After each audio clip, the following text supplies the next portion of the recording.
Hello and welcome to the 3D Blu-ray Bunker. This is a place for us die-hard fans of 3D where we exclusively look at 3D Blu-rays, not to review the film but to almost entirely focus on the quality of the 3D on offer, with just a short comment at the end about the film itself. And today we're looking at Point Break, the 2015 remake of the popular Keanu Reeves film from the early 90s. This one was post-converted rather than natively filmed in 3D. The aspect ratio is 2.4:1. Quite unusually, the title card is a two-dimensional flat font with nothing exciting going on, which is something that most 3D films tend to do a much better job with, either making it a solid object or pushing it out of the screen or exploding it out of the screen. There's plenty of ways of doing something interesting in 3D with a title card, but this film makes no effort at all, which is a bit of a disappointment. But, and this was a little bit unexpected, that flat title card is just about the only thing concerning the 3D in this film that's disappointing, because this is another awesome conversion by Stereo D, who really went all in to deliver on this one. The opening shot is very strong hyper stereo. These ridges have tons of separation between them and stretch back deep into the screen and really set the tone of the 3D here. The whole opening sequence also sets the tone of the film, as these two idiots perform a fully insane bike jump.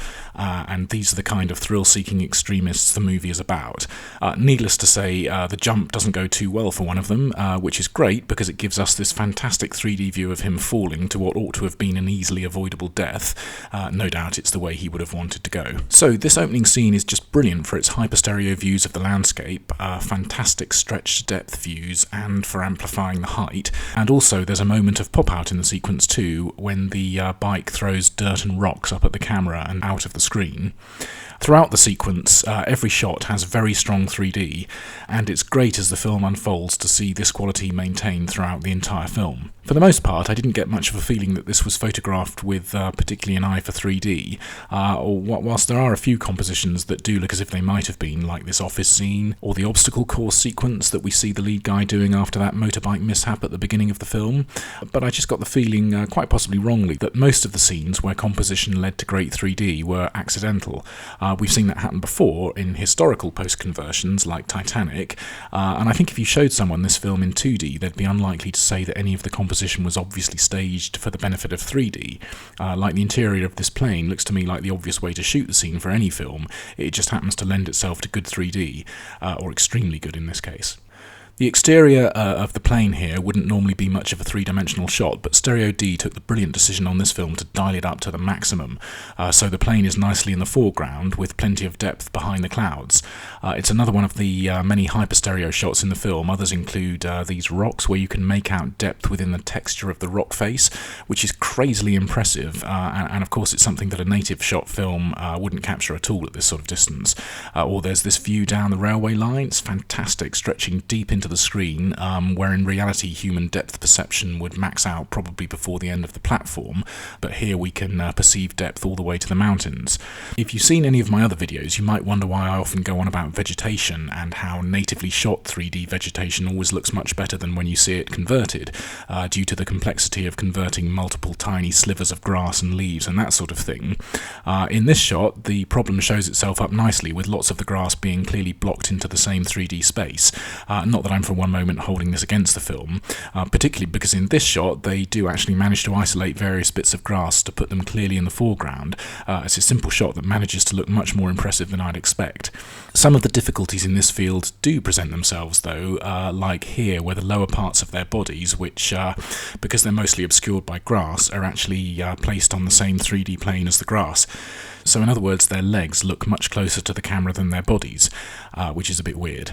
This is all minor stuff, of course. It's just the kind of thing that can trip up even the best conversions, which is exactly what I regard this film as being. The film does have a good example of something that only a converted film can do, and that's cope with water drops on the lens. In a native film, you'd obviously end up with a left eye, right eye conflict where the drops would only be on one lens.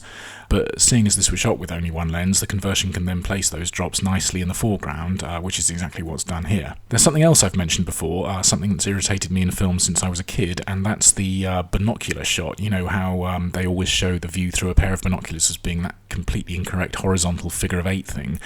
So let's have a look at what Johnny Utah sees here.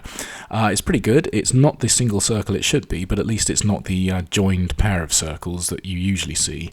And better than that, as per an actual pair of binoculars, it's a hyperstereo view, as per the about double amount of human eye separation that you get in a pair of binoculars. Another reason that makes me think they weren't too bothered about 3D at the time they were shooting the film is the amount of stuff in there that's really difficult to convert. Because you've got this fellow here smoking, smoke being, I think, particularly tricky to convert to convincing 3D. More smoke being made in this close-up. It's a close-up, incidentally, where no one's going to care about how good the 3D is, apart from absolute obsessives.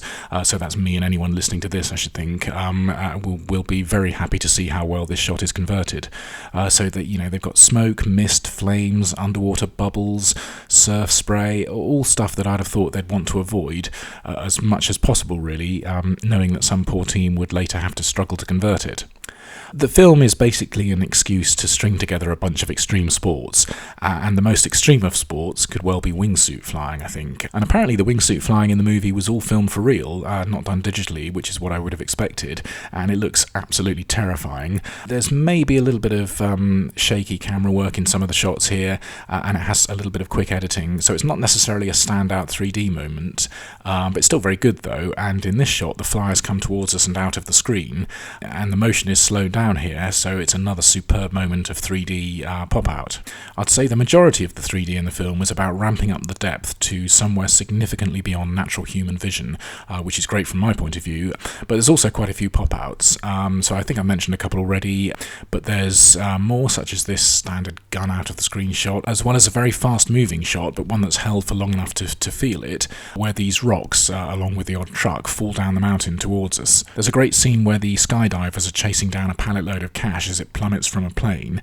It's a scene that gives us huge amounts of depth down to the ground, and then when the cash gets liberated, it lets what looks like possibly billions of banknotes fly out of the screen. I think there may be some sort of statement from the filmmakers here about how they are literally throwing money in our face, although as it turned out from the box office, unfortunately, I think what they were actually doing is literally throwing money away. There are loads of moments where height is a key factor. I suppose there aren't many extreme sports that take place at ground level, so the sense of height, which is always nicely photographed, is pushed to the maximum with the extreme 3D treatment that it's given. The 3D here definitely adds a massive amount to the film. There's this rock climbing scene, obviously of the free solo variety, as ropes would be for losers in a film like this, and the depth is used to make it all the more scary. So, a very quick word on the film itself. First off, it's been getting on for about 30 years since I saw the original, so I don't really remember it at all well, but I also don't remember ever thinking it was at all a classic, but that seems to be what it's come to be regarded as by a lot of people. I guess that Keanu is a much-loved star, and the director Catherine Bigelow went on to win an Oscar, so it seems to me that its status maybe has risen a little bit above its worth over the years. Anyway, this film is regarded as inferior in pretty much every way, and it didn't do very well. It's obviously total nonsense with a pretty ridiculous premise, but I thought it was quite good fun on the whole. I mean, the story and characters were both a bit weak, but it takes place in several great locations, covering more globe hopping than your average James Bond film, flipping, I think, from the USA, Germany, Austria, Switzerland, France, India, Venezuela. Ultimately, really, it was all about the extreme sports, which I thought definitely delivered. Incidentally, on the back of the Blu-ray case, it lists a running time of 133 minutes, but before 99 minutes are up, you'll find yourself thinking that the film's reached its natural conclusion, and sure enough, the credits then roll. And while that credit roll goes on for another quarter of an hour, that 133-minute figure is way off the mark.